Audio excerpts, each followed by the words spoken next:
Hopefully everybody can see us on Facebook. Yes, hopefully. That's great. Chris, you're all Looks like dressed we're up live. today. Theresa and I. We're all up thanks to John. The Good News Network. Good News Network. Yes, but why are we dressed up today? Because it's fun. It's something different to do. Yes, and tonight he is DJing a virtual prom. So oh, that's great. Yes. Another reason to be dressed up today is to celebrate Fifi's birthday. Yes, 106 years young. Yes, at the end I'll play her favorite song. Okay, that's great. That's awesome. Yeah. I need to quit fidgeting with my hair. Hair looks fine. Yes. Hopefully everybody can hear it. It looks like you can see us. Hopefully you can hear us. Yeah, we got all kinds of stuff to share with you today. I'm trying to check Facebook, see if everybody can see us. Look live. See if we're getting any comments, which I can't. Uh-oh. Did it stop? It's working. It's okay, great. So what people are pinging me. Leave me alone. I'm working. Who's pinging you? It's my text on my laptop. We'll get over that. Okay, so let's talk first about the May giveaway. Oh yeah. What are we doing? So we gave away the Lady Bird Johnson Wildflower Center membership. Yes. Angela Schilling won that. Way to go, Angela. That was, and keep in mind this was completely random. We pulled him out of a hat. Yes. So, yes, and I'll pull up that picture too, so we can see it. Great. Yeah. So this month. Well, hello. It just sent you a verification, but we'll just roll with this. This month, because a lot of people are eating out, we wanted people to send us their favorite restaurant where they like to go or get takeout, and we will put everybody's name in a hat who submits an entry. And they will get a gift card to their favorite place to get some takeout for the month of May. Love that idea. So so what are they submitting the favorite logo or like online image for that place? Or are they just submitting the name? I think we should be creative with. You know what? Honestly, it would be great to have a logo and the favorite dish. Okay. Like if you were submitting it, Chris, what would you put? If I had a picture when we were last there, like sometimes the places have these, have crazy signs, or it's Austin, keep Austin weird. They'll have some like I always think of the fish for Chewies that are hanging from the ceiling. So I'd either send some really cool picture that I had from the restaurant, or maybe a picture from my favorite item from the menu. Something creative. Send them all. It'd be fun to see them all. But what would your favorite dish be if you were choosing Chewies? Oh my goodness, that's hard. That might have to be a favorite image, period, because there's so many great meals from Chewies. There are. There's a lot of great meals. Now that I think about it, it would be the creamy jalapeno. I'd have to send a picture. Yeah. Of the creamy jalapeno dip. Right. Absolutely. Of course, for me, it would probably be Benwell's. Of course, it's been a while since I've been there, but they have a really good sushi dish. Yeah. Or when I'm not feeling well, get a glass of wine and one of their soups. But so the contest is. What's that? It's kind of hard to get a bad meal at Manuel's. That's true. So the contest is send an image of the logo for your favorite restaurant, an image from that restaurant, probably one of their menu items, and email to marketing@theyachtgroup.com. And let's say we have, since today is the end, let's say we do first part of May. 2 weeks to submit it. We'll announce the winner at the beginning of May. If we do it, hey, if we do the deadline May 1st, we can get them the gift card and they could either get it for Cinco de Mayo or Mother's Day. Ooh, May that's 1st. Even better. Yeah. Yeah. So let's make the deadline May 1st.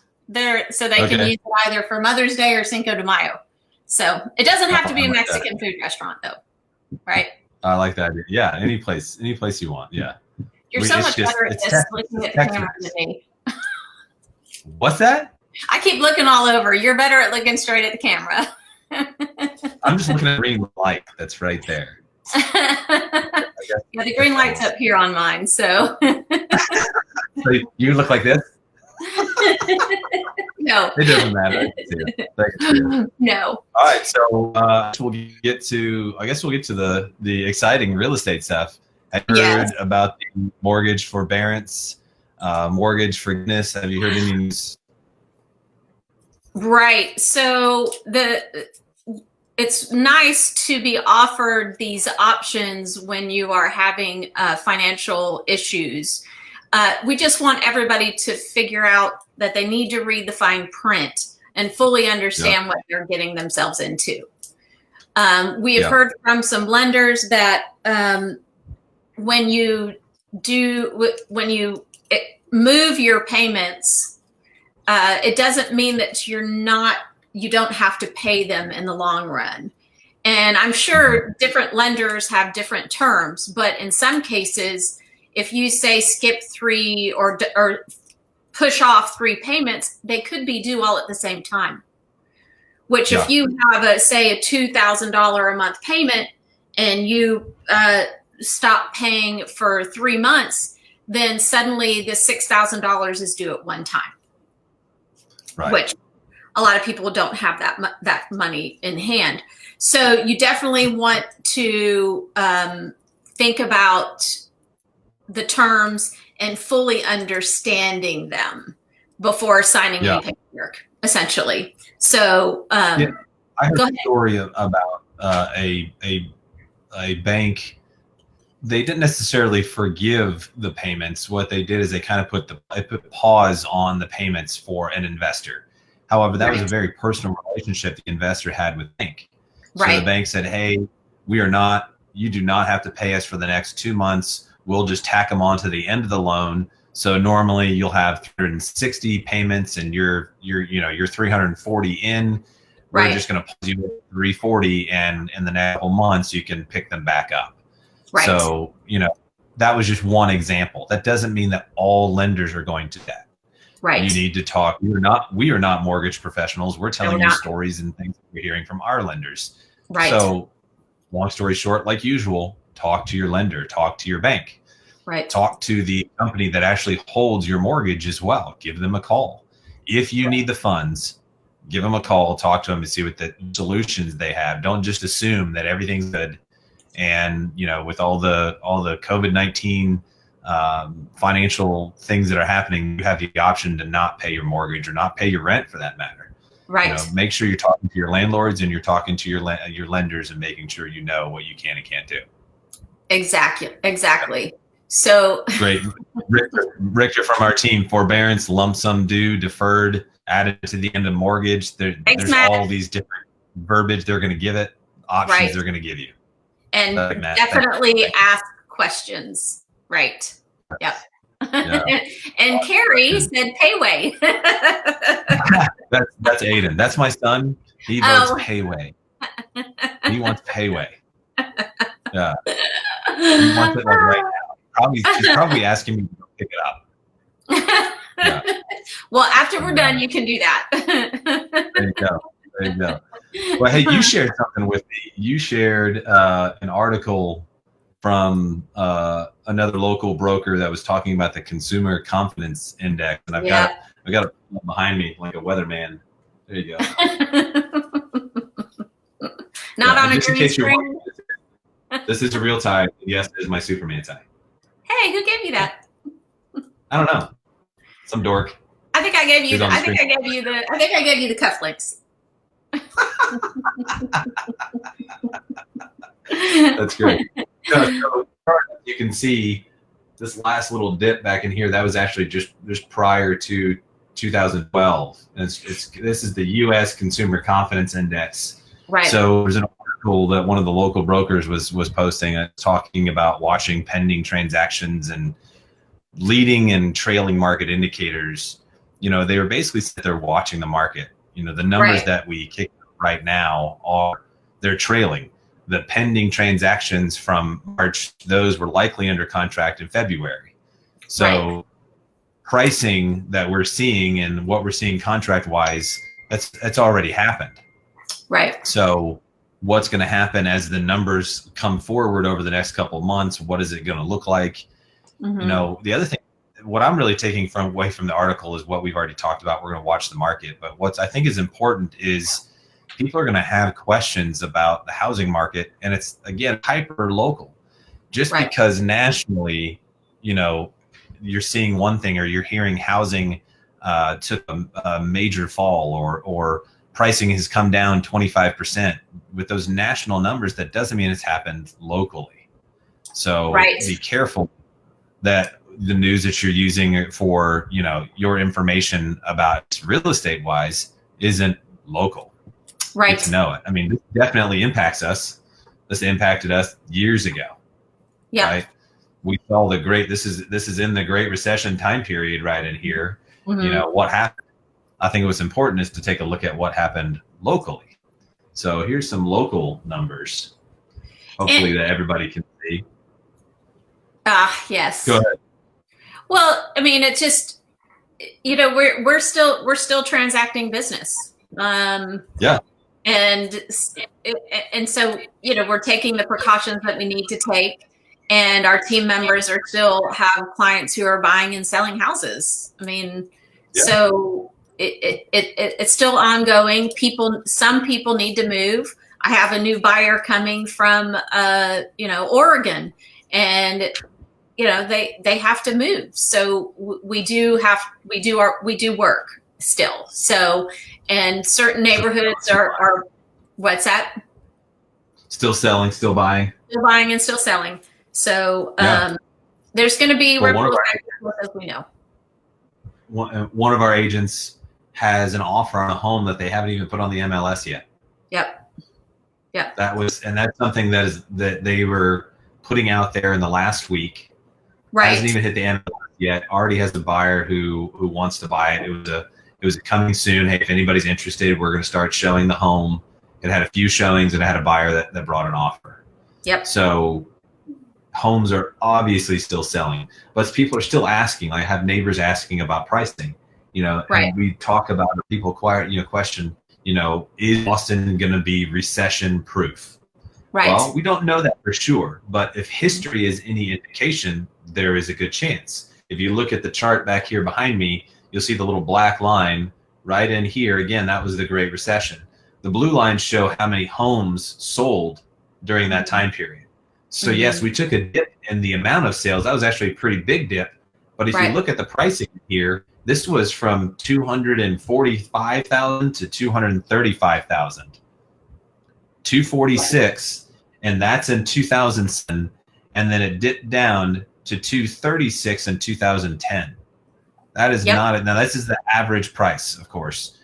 You know, average pricing does not represent each and every neighborhood and every part of town.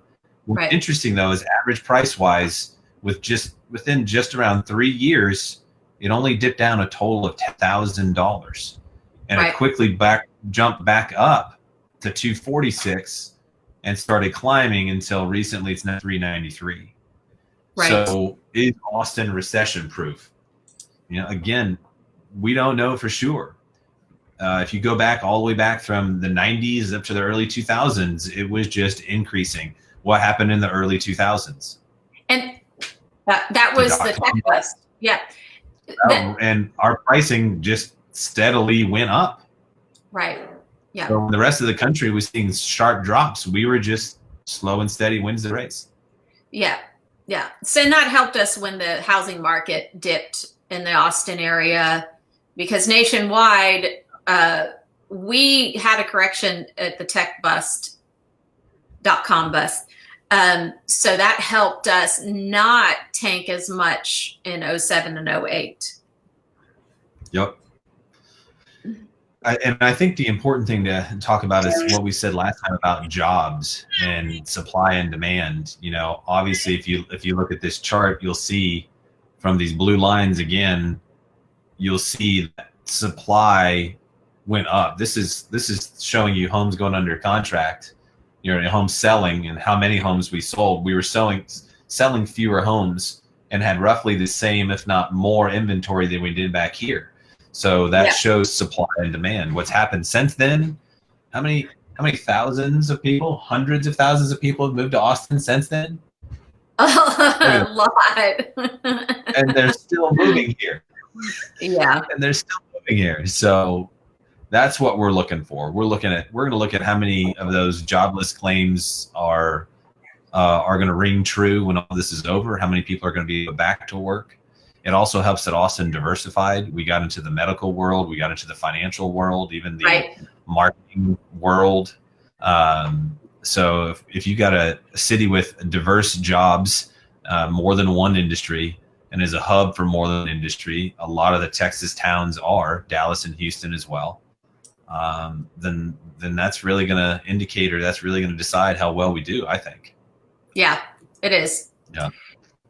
We also got the interesting Wall Street Journal article here. Yeah. Do you want to talk about that a little bit? Yeah, I love that. Look at this little graphic up here. Hopefully you can see it. There you go. Computers were going to upend home buying. And this is just home buying, by the way. This isn't, never mind home selling. They didn't see the coronavirus coming. I love that topic. Yeah. Yeah. Ask on that. Well, I can read that one paragraph that you mentioned, but there's one part of it, the second part's missing. But iBuyers say they are planning to return to the business after the coronavirus abates, but the outlook is somewhat sobering. An April report from Fannie Mae projects existing home sales will fall by roughly 15% in 2020. Of course, that's a nationwide number. Every city can be a little different. Home ownership tenure has steadily increased since 2007 and through 2009 recession, which means people are staying in their home longer. Yep. Right. That's good. So, and then part of that was the pandemic itself has offered a lens into the value of both technology and traditional agents. Wow, they actually admitted that to the home buying process. Zillow's interest in its property 3D home touring technology has gone, I love this pun, probably intended, through the roof. As brokers in most cases are prohibited right now. Meanwhile, agents say their relationships with clients are the more valuable today than ever as they help with crisis management and provide emotional support to their clients. And we have years. Absolutely. We've been doing that for years, and we've been helping the team member with a transaction with a seller who's admittedly nervous about transitions at this point in time. And we have to, we are able to give that human element to help people work through that. So, yeah, exactly. Yeah. That's good. So, well, I think we've bombarded them with enough boring stuff for long enough. I love the participation here. What? I'm just kidding. I love the participation here. Matt Richter said some stuff. Jackie, inventory shortage still reasonably low, interest rates low. That's right. That's right. Affordability is, for people who, have jobs and stuff is definitely there. And, this is one thing that Gary Keller has been mentioning for several years now, that affordability is really big right now with interest rates where they're at right now. So we can have that chart next week or the week after when we do this again, when I'm back in my sweatpants. You're not in your sweats right now? No, I'm in my sparkly clothes. See, my prom clothes. Well, I'm guessing I'm the only one that wanted to be just like John. No, I got shorts. No, I got shorts.